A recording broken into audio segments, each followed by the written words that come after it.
4 दिन में दूसरी बार आया हूँ मंदिर में सारा डूंगरी में। 24 तारीख को डोरा में आया और आज फिर दूसरा डोरा। 2 बार हुआ ना 4 दिन में। सबसे पहले तो मंच में विराजमान सभी अतिथियों को राम राम। कड़िया गांव के बुजुर्गों, मेरी प्यारी माताओं, प्यारी बच्चियों, युवा साथियों, प्यारे बच्चों, आज आप सबके दर्शन हुए, आप सबसे मुलाकात हुई और वातावरण, मौसम भी बड़ा सुंदर है, भगवान की कृपा हो रही है। सबसे पहले जो आपने स्वागत किया, सत्कार किया, उसके लिए मैं आपको बहुत बहुत धन्यवाद ज्ञापित करता हूँ। माता बहनों, आप 3 बजे सोच रहे होगी कि 3 बजे आएगा, लेकिन सीधे ही हम पहले हरनावदा चले गए थाने पे। और हरनावदा थाने पे क्यों गए? हरनावदा थाने पे 19 तारीख को, आज से 9 दिन पहले, एक अर्जुनपुरा गांव के एक लड़के का ट्रैक्टर से टकराने से एक्सीडेंट हो गया। आज उसको 9 दिन हो गए। 9 दिन में कोई भी जो वो टकराया, एक्सीडेंट हुआ, उसकी मोटरसाइकिल वहीं की वहीं पड़ी रह गई। पुलिस वालों ने जाके मोटरसाइकिल के हाथ नहीं लगाया। 9 दिन हो गए, ना वो ट्रैक्टर जब्त किया, ना वो ट्रैक्टर चलाने वाले को गिरफ्तार किया। और कल वो बेचारा, वो जो लड़का, एक जो नया लड़का था, नई उम्र का था, वो एक्सीडेंट में कल उसकी मौत हो जाती है, वो मर जाता है कोटा हॉस्पिटल में। पूरे घर वालों को इस बात का गुस्सा है, गांव वालों को गुस्सा कि जो पुलिस वाले, जब कोई एनडीपीएस का मामला हो जाता है, कोई अफीम का मामला हो जाता है, तो चक्री घूम जाता है, पूरा थाना मोटरसाइकिल ले लेके गांव में फैल जाते हैं। एक मामले में 10-10 आदमियों को गिरफ्तार कर लेते हैं। लेकिन एक बच्चा जो ट्रैक्टर से एक्सीडेंट होकर जो मर गया, और 9 दिन होने के बाद भी पुलिस ने ना ट्रैक्टर जब्त किया, न ट्रैक्टर से मारने वाला उस ड्राइवर को गिरफ्तार किया। उनको गुस्सा था, वो लाश लेकर, कोई आदमी मर जाता है तो सबसे पहले डेथ होने के बाद हम ये प्रयास करते हैं कि जल्दी से जल्दी उसको शमशान घाट पे ले जाकर अंतिम क्रियाक्रम करें। लेकिन उसके परिजन इस गुस्से में थे, कोटा से लाश को लेकर हरनावदा थाने के आगे आके बैठ गए। वो कोटा से चले जब तक कोई अधिकारी, कोई पुलिस वाला सुनने वाला नहीं था। मैं आपके गांव में आने की तैयारी करके पंप पे बैठा था। वहां के सरपंच साहब रामेल जी, अर्जुनपुरा के एक रामेल जी थे, एक और सरपंच थे। उन्होंने मुझे फोन किया कि साहब ऐसे ऐसे एक्सीडेंट हो गया, लाश को लेके आ रहे हैं और हम आपका इंतजार कर रहे हैं, आप भी पधारो। वो अपनी विधानसभा का नहीं था, वो लड़का जो मरा, वो विकलेरा विधानसभा, मनोरमा विधानसभा का था। पर मेरा फर्ज बनता था कि वो मरने वाला हमारा खून था, वो मरने वाला हमारा खून था। और जो विश्वास, जो आत्म भरोसा मैंने यह हालत में जगाया है, पिछले 4-5 सालों से हालत में एक विश्वास जग गया, भरोसा जग गया कि किसी पर कोई अत्याचार होगा, कहीं कोई पुलिस कार्रवाई नहीं करेगी, प्रशासन नहीं सुनेगा, तो हमारा बेटा नरेश आएगा और हमें न्याय दिलाएगा। उन्होंने मुझे याद किया और मुझे याद किया तो मैं आपके यहाँ जो अच्छा कार्यक्रम था, घोड़ी पे आपने जेसीबी लगा रखी थी, लेकिन मुझे वहां जाना जरूरी था। आपका बेटा वहां गया, लेकिन मैं जब गया, मैंने जब सुन ली कि नरेश थाने पे हरनावदा जा रहा है, तो 12 से एसडीएम और डिप्टी, उसके पहले तो सारे थानेदारों को लेके और थाने पे पहुंच गया। सारा अधिकारी पहले थाने पे पहुंच गया कि नरेश मीणा है, नरेश मीणा है। ऐसे तो आपने जिनको 5-5, 7-7 बार एमएलए बना दिए होंगे, उनको भी कभी चेक कर लेना, उनको भी अधिकारी इतनी घास नहीं डालते जितनी तवज्जो तुम्हारे बेटे नरेश को देते हैं। और इसका उदाहरण तुमने अभी खाद के मामले में देख लिया होगा। तुम्हारा जो विधायक जिसको यहाँ 7 बार एमएलए बनाया, वो जन सुनवाई कर रहा था, वो अपने जो ऑफिस बना रखा जहां उसने गधेले बिछा रखे हैं, जहां गिनती के लोग वहां जाते हैं न्याय मांगने, वो दोनों टांगड़े लंबे करके भैंसे की तरह अपने वहां ऑफिस में बैठा था। और जब वो भैंसे की तरह अपने ऑफिस में बैठा था, उसको चिंता नहीं थी कि किसानों को खाद मिल रहा कि नहीं मिल रहा। किसान मक्का की फसल बोने के लिए परेशान हो रहा है। और जब मैं बंजारी में ब्याह में आया, जब मैं बंजारी में राजेश के ब्याह में आया हमारे उनके, तब किसानों ने कहा कि साहब मक्का बोने वाले खाद नहीं मिल रहा। तो मैंने कहा मैं तुम्हें खाद दिलाऊंगा, और अब तक जो 2200 में कट्टा रहा उसको 1350 में दिलाऊंगा। और दूसरे दिन तुम्हारा बेटा बिना तैयारी के पालापुरा में चला गया। 12 किलोमीटर नंगे पैर तो रहता ही, सुबह 7 बजे तो पैदल चलकर पैदल छबड़ा पहुंचा, और जो 2200 का कट्टा मिल रहा था वो 1350 में दिलाया, और 1350 में नहीं दिलाया। मैं इस बात को इसलिए कह रहा हूं, कई लोग अभी भी मुझे हल्के में देखते हैं। मैं देख रहा हूं अभी भी कई लोग ऐसे हैं जो जयचंद बने बैठे हैं। हर गांव में 1-2 बच्चे, ज्यादा नहीं बचे, 1-2 बच्चे। वो 1-2 लोग अभी भी भ्रमित करते हैं। वो कहते हैं गांव में, अरे चलो भैया जी के पास चलो, भैया जी एमएलए, भैया जी ऐसे करा देंगे, भैया जी ऐसे करा देंगे, भैया जी के पास नहीं जाओगे तो जेल में डलवा देंगे, भैया जी ये कर देंगे वो कर देंगे। बेटे को तो भाई नहीं कह रहे, रिश्तेदार को तो भाई नहीं मान रहे, जवाई को जवाई नहीं कह रहे, जवाई को जवाई नहीं कह रहे। जिसका जवाई की पैर की पूजा की जाती है उसको तो नहीं मान रहे। भैया जी जिसको देश की आजादी के बाद लगातार उनके बाप को एमएलए बनाया, उनको भैया जी को एमएलए बनाया। और मुझे दुख होता है कि मैं कोई एमएलए नहीं बना, मेरा बाप एमएलए नहीं बना, पर मेरे गांव में कच्चा घर नहीं है। मेरे गांव में कच्चा घर नहीं है। एक घर को पक्का करवा दिया, इंदिरा आवास से दिलवा के। नया गांव में चले जाना, एक घर कच्चा नहीं मिलेगा, और न पंचायत में मिलेगा। एक सरपंच, अगर एक दमदार सरपंच, अगर पंचायत का असली सरपंच दमदार है, तो वो घर को पक्का कर देता है इंदिरा आवास दिलाकर। लेकिन मैं पूछना चाहता हूँ, इस कड़िया को गढ़ कहा जाता है भैया जी का, कि यहाँ भैया जी के अलावा कोई अलाव नहीं है, भैया जी के अलावा कोई घुस नहीं सकता। यहाँ जब राजपा पार्टी, जब एक समाज के नेता ने पार्टी बनाई, उसने कैंडिडेट उतारा, तब भी उसको यहाँ घुसने नहीं दिया, उस पार्टी को घुसने नहीं दिया। लेकिन मैं पूछना चाहता हूँ, जिस भैया जी को तुम घोड़ी पे बिठाते हो, जिस भैया जी को तुमने माला बनाई, उस भैया जी ने अगर कड़िया में, धामना में, बंजारी में, पीपड़िया में, नया गांव में एक आदमी को करोड़पति बना दिया हो, तो मैं राजनीति छोड़ दूंगा, मैं नेतागिरी नहीं करूंगा।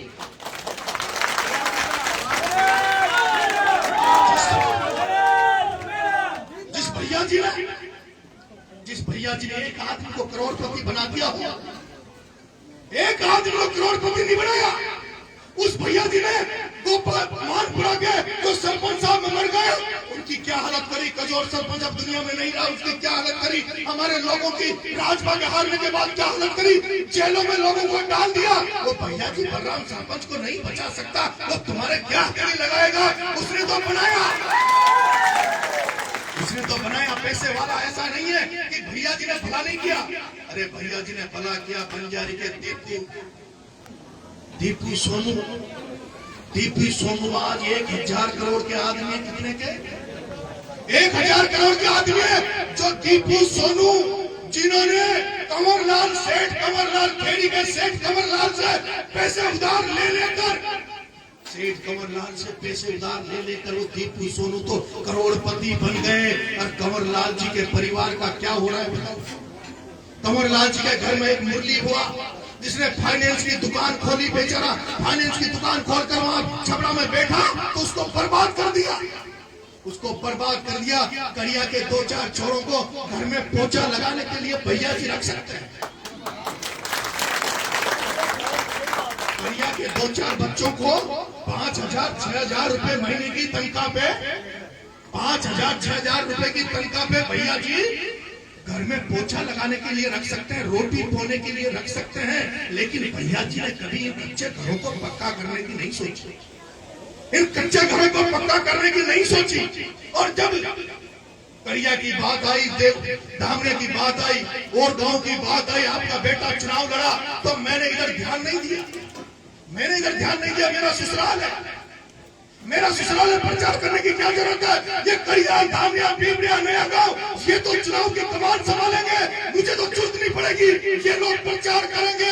लेकिन दुख की बात ये होती है, जब आप उधर भगवानपुरा गुरुलाई से उधर चले जाओ, आप जब छबड़ा में चले जाओ, तो छबड़ा वाले कहते हैं नरेश तेरे रिश्तेदारों ने धोखा दिया, हम क्या करें?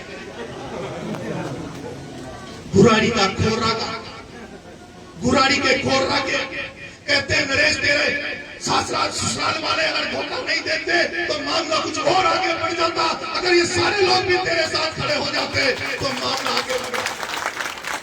लेकिन मैं कहता था समय लगेगा, सब लोग जागेंगे, सब लोग जागेंगे। अभी इतनी चेतना नहीं है, अभी सब लोग सुंदर सिंह नहीं बन सकते, दिनेश पटवारी नहीं बन सकते, सब लोग नरेश मीणा की तरह जेल जाने की हिम्मत सब में नहीं है।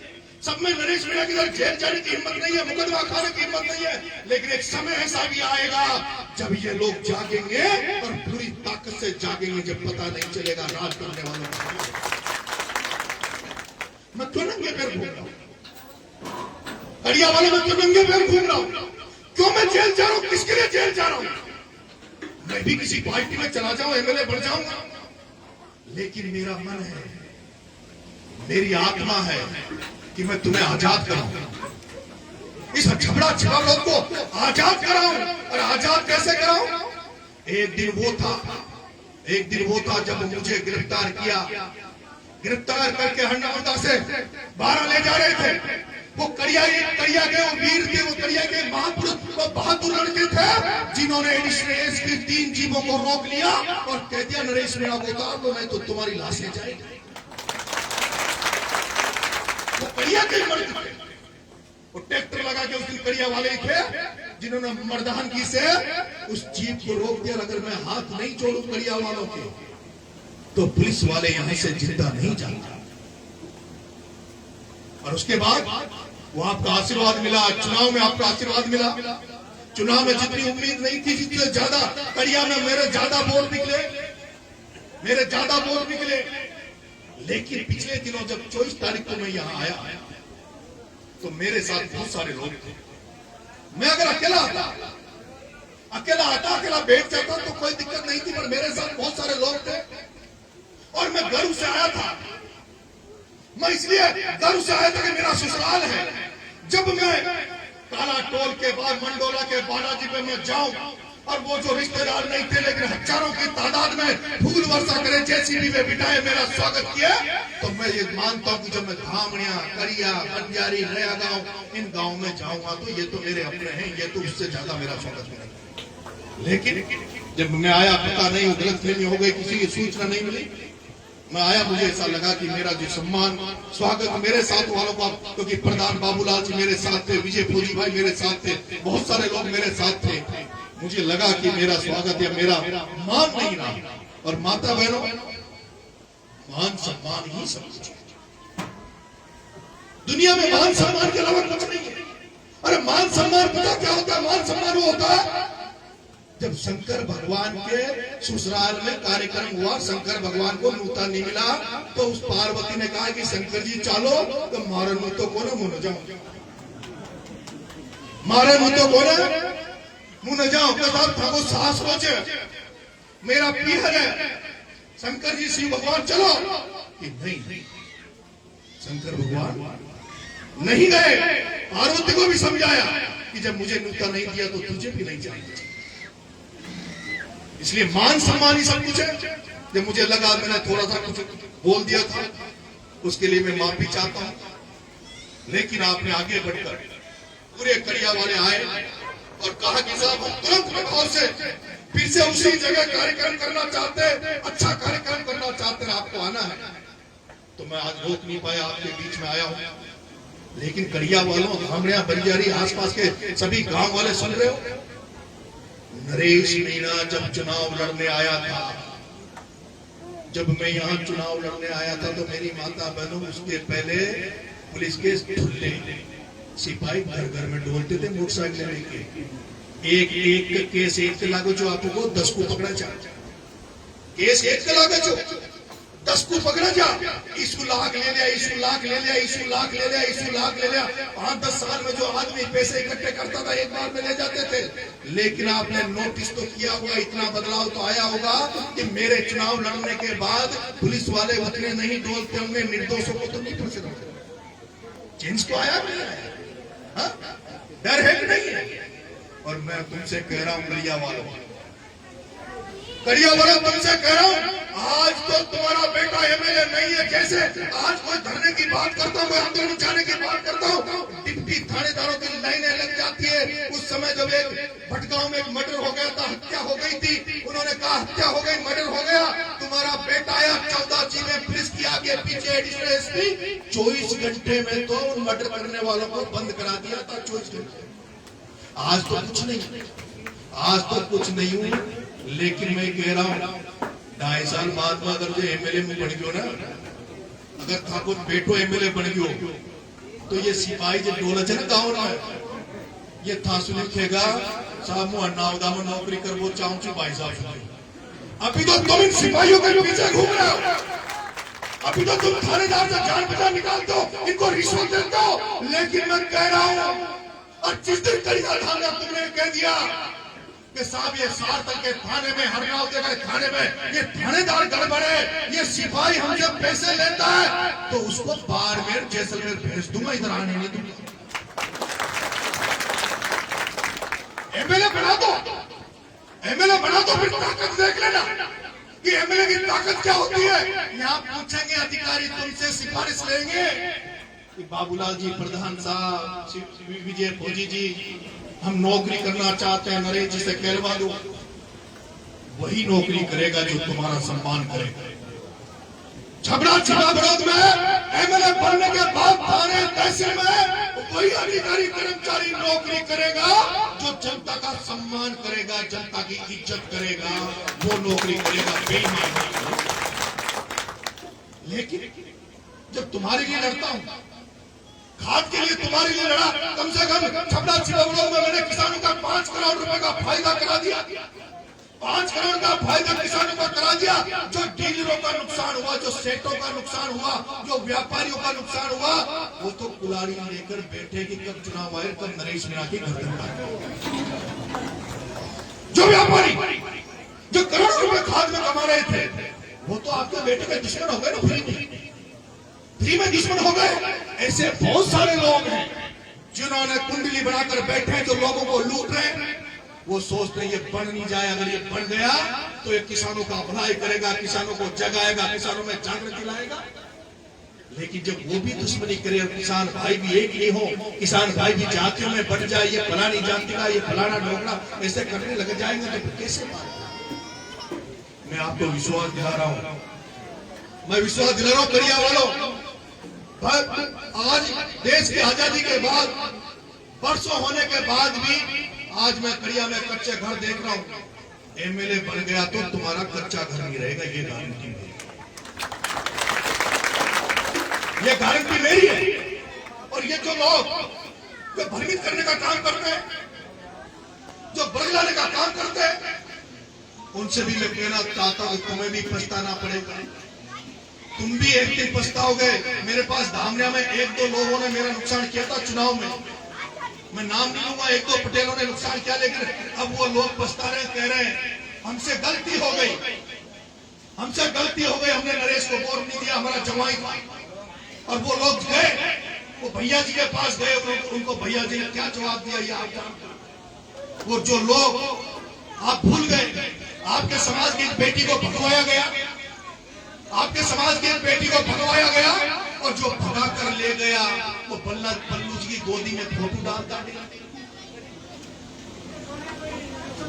वो पल्लू जी की गोदी में भगाने वाला, तुम्हारे समाज की लड़की को भगाने वाला पल्लू जी की गोदी में डेली फोटो डालता है, रील डालता है। तब तुम्हें गुस्सा क्यों नहीं आता?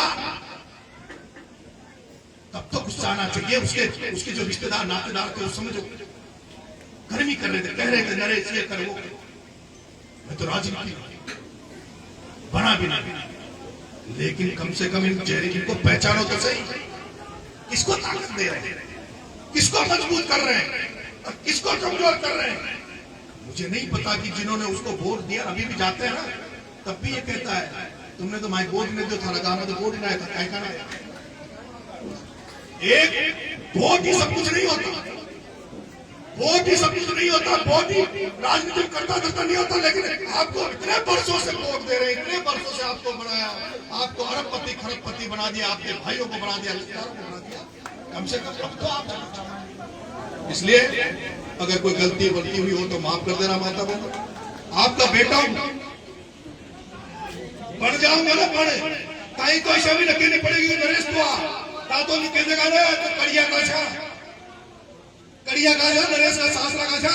और सुनो, तब बद्रीनाथ चल जाओ, केदारनाथ चल जाओ, ओंकारनाथ चल जाओ, चार धाम चल जाओ, रामदेवरा चल जाओ, ताकि कोई काम पड़े कीजो छबड़ा चिबड़ो का छा, तो सामना आड़ा मेरा पूछेगा कर छबड़ा चिबड़ो में कहा था नरेश के वहां कहीं भी चले जाना, किसी भी कोने में चले जाना, वो जिको था ना 7 बार एमएलए बनाया वो भैया जी, कोई न जाने छबड़ा का नाम, कोई न जाने छबड़ा का नाम, छबड़ा के बारे से कोई न पूछ लो, कोई न पूछ लो। ये तो यहाँ खाना में अंदर आ जाओ रे, आंदो में खाना खाएंगे नहीं वो बोले लिखना देना। और जब तुम कहीं यात्रा पे जाओ, कहीं रोक ले, तब कह देना मां नरेश की साड़ी चा, मां नरेश की सासू चा, अगर कहीं सामने हो पुलिस तो चाय न पाओ तो मारेगा रे। अगर तुम्हें सम्मान नहीं मिलेगा मेरी गाड़ी। इसलिए आप सब लोग इतनी बड़ी तादाद में आशीर्वाद देने आए, मजबूती से रहना। 2.5 साल है, ज्यादा समय नहीं है, वैसे तो उतार आ रहा है, सरकार जाने वाली है, सरकार को बुढ़ापो चालू हो गया, सरकार को बुढ़ापो चालू हो गया, 2.5 साल हो गया, उतार आ जाओगे। लेकिन आप लोग मजबूत रहो, सब समाजों को साथ लेके चलो, सब समाजों की कदर करो, इज्जत दो, उनको भरोसा दो कि अगर आपका बेटा बनेगा तो सभी समाजों को साथ लेके चलेगा, सभी समाजों का सम्मान करेगा। बहुत बहुत धन्यवाद।